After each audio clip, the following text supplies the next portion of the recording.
পহেলা বৈশাখের দিন যেহেতু কেউই কিছুই করেনি, কারণ অনেক প্ল্যান থাকা সত্ত্বেও আমাদের হয়ে ওঠেনি। কারণ প্রত্যেকেরই কাজ ছিল, তো কেউই হচ্ছে এভাবে সময় পায়নি, যার কারণে সেলিব্রেশনও হয়নি আমাদের। আর অনেকেই হচ্ছে পহেলা বৈশাখ পছন্দও করে না, যার কারণে ওইভাবে আসলে প্রোগ্রাম হয়ে ওঠেনি করা। বাট যেহেতু দেশ থেকে এসেছি আমি অলমোস্ট 8 মাস হতে চলেছে, তো যার কারণে হচ্ছে আমার পান্তা ভাত খেতে অনেক ইচ্ছা করতেছিল অনেকদিন ধরেই, বাট খাওয়া হয়ে ওঠেনি। পরে ওই দিন হচ্ছে নীলিমা আপু আমাকে পান্তা ভাত করে খাইয়েছিল। এটা পহেলা বৈশাখের দিন না, আসলে পহেলা বৈশাখের পরে করেছিল, বাট ইচ্ছেটা পূরণ হয়েছে আর কি। তারপর কোনো একদিন সন্ধ্যায় হচ্ছে আলী ভাই আমাদেরকে ফালুদা করে খাইয়েছিল, আর আমি হঠাৎ করে একদম সাডেন সিক হয়ে যাই। মানে একটার পর একটা আমার লেগেই থাকে, টানা 16-17 দিন সিক ছিলাম। তো তখন আমার হেলথের কথা চিন্তা করে আমার হাজবেন্ডের নাইট শিফট ছিল, সকালে এসে আমার জন্য এটা রান্না করে চিরকুট করে রেখেছি, ঘুমিয়েছিল। আমি যখন ঘুম থেকে উঠে এসে দেখি, তো আমি অনেকটা অবাক হয়ে গিয়েছিলাম।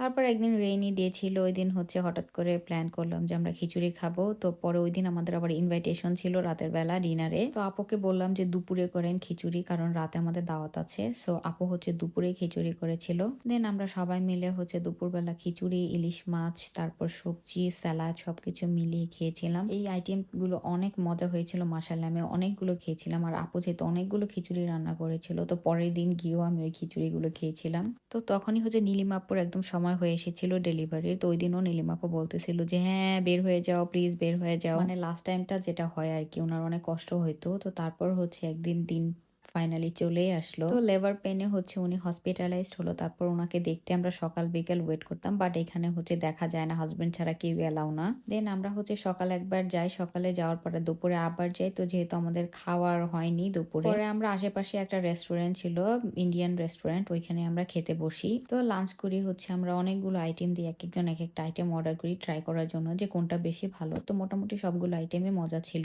তো এখানকার খাবার মোটামুটি ভালোই ছিল, আমরা সবাই খুব মজা করে খেয়েছিলাম। তো এখানে হচ্ছে আমি একটা পানিপুরি দেখেছিলাম, যেহেতু ইন্ডিয়ান রেস্টুরেন্ট পানিপুরি থাকবেই। তো খাবারের শেষে হচ্ছে আমি আবার পানিপুরিও খেয়েছিলাম, ওটা আহামরি অতটা মজা ছিল না। বাংলাদেশের পানিপুরি ফুচকার মতো মজা আমি কোথাও পাই নাই। আর এখানে হচ্ছে আমার হাজবেন্ডের পরিচিত একটা ভাইয়া কাজ করে, তো উনি আমাদেরকে গার্লিক নান আর হচ্ছে ম্যাঙ্গো লাচ্ছি ফ্রি দিয়েছিল। তো এখানে হচ্ছে আমি খাচ্ছিলাম আর কিছু কিছু ক্লিপ নিয়ে রেখেছিলাম। আর ট্রাম স্টপ হয়ে আছে, ট্রামের একটা ভিডিও নিলাম। তারপরেই তো একটা একটা সবকিছুর ভিডিও নিচ্ছিলাম। এখান থেকে খাওয়া দাওয়া করে হচ্ছে আমরা আবার হসপিটালে গিয়েছিলাম। তখন হচ্ছে নীলিমাপুর ডেলিভারি হয়নি, কারণ ওনার 18 ঘন্টা 19 ঘন্টা পেন হওয়ার পরে ডেলিভারি হয়েছিল। বাট আমরা সবাই অনেক প্যানিক ছিলাম আর দোয়া করতেছিলাম আল্লাহর কাছে যে তাড়াতাড়ি হয়ে যাও, কারণ অনেক বেশি কষ্ট এটা। আমি তো ভয়ে কান্নাকাটি করে একদম শেষ, মানে আমার এত কান্না পাচ্ছিল, এত কষ্ট লাগতেছিল, কারণ আমি আসার পরে থেকে ওনার সাথে অনেক মিশেছি।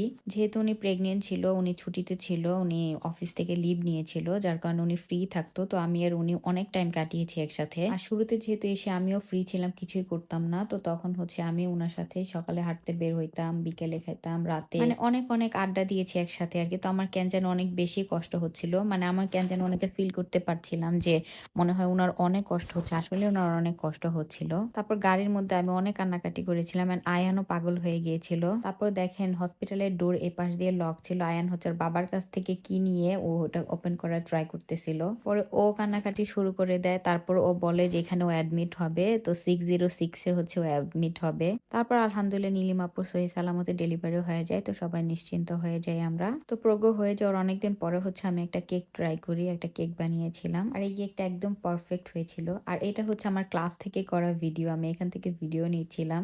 হঠাৎ ক্লাস থেকে হচ্ছে আমার ওদিকে নজর যায়, তো তারপর হচ্ছে আমি একটা ক্লিপ নিয়ে নিয়ে আমার দেখে খুব ভালো লেগেছিল। তারপর ওই দিন আর কোনো ক্লিপ নেওয়া হয় না, কোনো কিছু রেকর্ড করা হয়নি। তারপর একদিন হচ্ছে হঠাৎ করে আপু বললো যে চলো আমরা 360 ভিউতে যাই, দেন এখানে গিয়েছিলাম।